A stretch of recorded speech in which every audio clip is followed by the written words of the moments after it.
Hi, I'm Eben Freeman. We're at Tailor Restaurant, New York City. Pisco Sour. Around wartime is when Pisco really grew in popularity on the West Coast, even though it was really unheard of here on the East Coast. But now it's back. It's one of the world classic drinks, and it's basically a sour with a few modifications to it.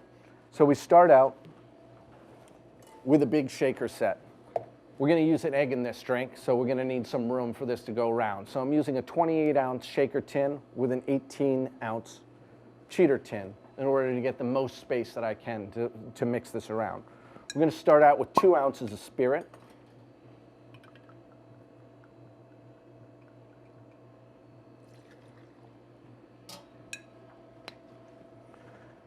And 1 ounce of lime juice. Again, in the restaurant, we do a lot of these, so we keep this squeezed. So you at home can actually make a better one than I do by squeezing your juice right when you need it. Going to put a ½ ounce of simple syrup in there.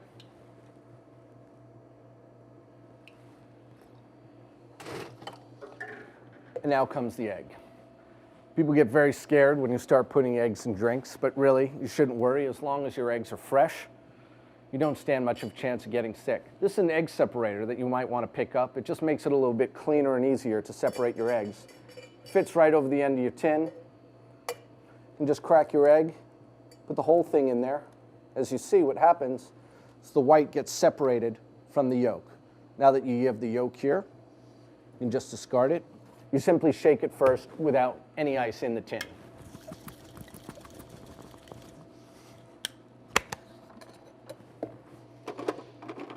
I also like to use big ice when I'm doing this. It tends to agitate that mixture and really whip that egg white up.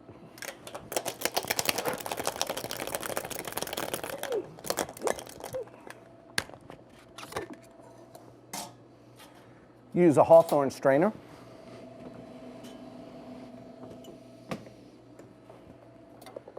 Strain that into a coupe glass. Now, if you whip your egg whites well and your proportions are correct, you'll get a nice head on there with almost a convex meniscus on the top. When making this drink, it's really key that you have that froth on top because the next ingredient that added is really meant for the nose and not to be on the drink. A properly made Pisco Sour has Angostura bitters just on the foam so that it doesn't actually drop into the drink.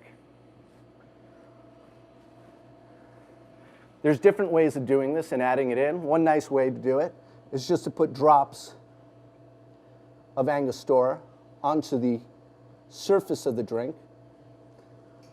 Perhaps 3 drops like that. And then take a stick and drag them through like a pastry chef does with sauces. You create little hearts in there. That's a little known drink that's actually really a world classic, Pisco Sour.